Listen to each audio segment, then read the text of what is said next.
참 예수님, 오늘은 9월 28일 연중 제20주간 수요일입니다. 오늘 독서에 나오는 욥은 실존 인물도 아니며 가공 인물은 더욱 아닙니다. 욥기에 등장하는 여러 소재들이 노아 시대에서부터 바빌론 시대에 이르기까지 한 인간이 겪기에는 불가능한 여러 시대에 걸친 것들이어서 알 수 있습니다. 욥기는 구약 성경의 가르침에 정통한 현자들이 후대 유대인들을 위해 교훈을 전해주고자 자신들이 기대하고 있는 의인의 표상을 종합하여 내세운 욥의 일대기입니다. 실제 역사에서 욥 같은 인물은 나타나지 못했지만 나타났어야 한다고 보는 인물인 것입니다. 욥은 악을 멀리하고 하느님을 경외하는 올곧은 사람이었습니다. 그런데 욥의 믿음을 시험해 보려는 사탄의 계략으로 욥은 처음에는 재산을 빼앗기고 자식들을 잃어버리는가 하면 끝내는 몹쓸 병까지 얻게 되었습니다. 그런데도 욥은 자신의 믿음을 저버리지 않았습니다.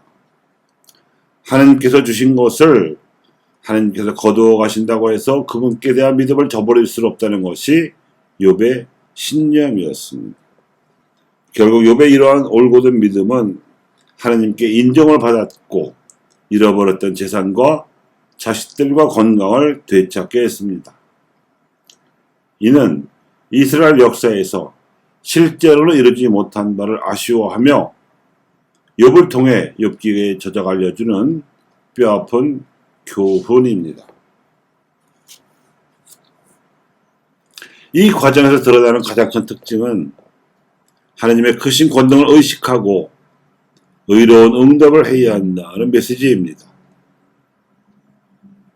하나님께서는 아무도 모르는 사이에 산들을 옮기시고 분노하시어 그것들을 뒤엎으시는 분, 땅을 바닥채 뒤흔드시어 그 기둥들을 요동치게 하시는 분이라는 것입니다.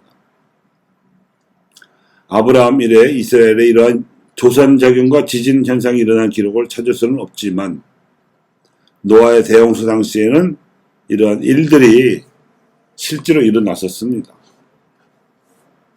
그래서 모든 산들을 덮을 정도로 쏟아졌던 물이 바닷속 땅들이 융기하게 하시어 새로운 땅을 만드셨는가 하면 그 바람에 깊어진 바닷속으로 땅을 덮어서 그 많은 물들이 흘러들어가 고인 것이 지금의 바다입니다. 그러니까 욥기에서는 노아 이래로 전해져 내려온 하나님의 심판을 기억하라고 강조하고 있는 것입니다. 이러한 심판에 대한 두려움과 공포가 죄를 뉘우치고 참회하고자 하나님께 제사를 바치는 동기가 되었고 여기에 더하여 살아남은 데 대한 감사와 죄를 멀리하고 하나님의 뜻대로 살고자 하는 다짐 등이 버텨졌습니다. 그리고 그렇게 큰 심판을 다시는 일으키지 않겠다고 하나님께서 다짐하셨으므로 지금까지는 노아의 홍수 이래의 지형과 기상기후로 살아가고 있습니다. 하지만 개인들의 인생과 공동체의 흥망 그리고 국가와 민족의 운명에 있어서는 여전히 격변하는 변화가 무쌍하게 일어나고 있습니다. 이것이 인류의 역사요 개인의 인생사입니다.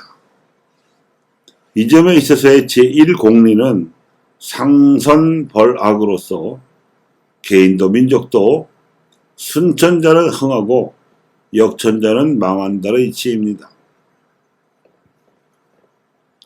우리가 살아가면서 고통을 겪지 않을 수는 없습니다.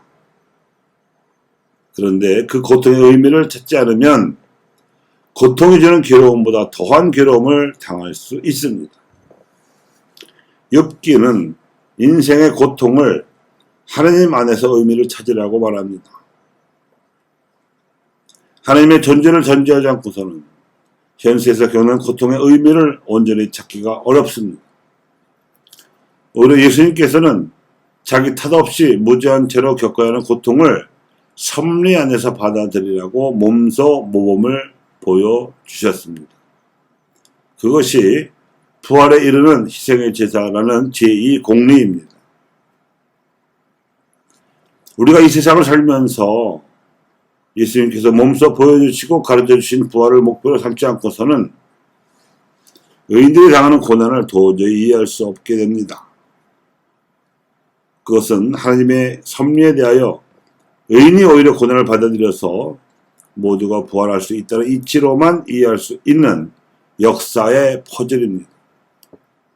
그래서 하나님을 믿고 섬기면서 의롭게 살아가면서도 뒤따르는 고통을 진지하게 받아들이지 못하는 이들은 하나님 나라에 합당하지 않습니다.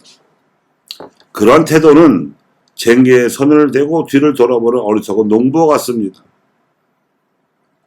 쟁기로 밭을 갈자면 쟁기에 손을 대어야 할 뿐만 아니라 눈으로는 앞을 바라보아야 제대로 밭을 갈 수 있을 것이기 때문입니다. 순천자가 흥하고 역천자는 망한다는 역사의 제1공리 교훈을 헤아리자면 식민 지배와 남북 분단 그리고 동족 상전의 전쟁에 이르기까지 민족이 겪고 있는 질곡의 원인은 하나님을 믿는 이들을 죽이고 미워한 죄 때문에 받는 벌입니다. 일본의 군국주의와 북한의 공산주의 그리고 미국의 패권주의는 하나님께서 민족의 심판을 위해 회초리로 쓰신 조역에 불과합니다. 그런데 예수님께서 가르치신 역사의 제2공리에 따라서 민족의 고난을 끝내자면 박해의 피해자였던 교회가 민족의 죄값을 기워 갚아야 합니다. 하나님 믿는 이들을 박해했던 민족의 죄를 없애기 위한 고난의 십자가를 믿는 이들이 짊어지고 마무리해야 민족 현대사의 질곡이 끝날 수 있다는 뜻입니다.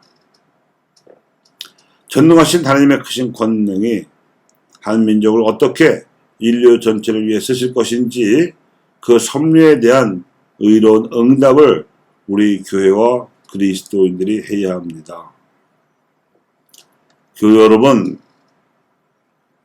우리 교회가 욥입니다.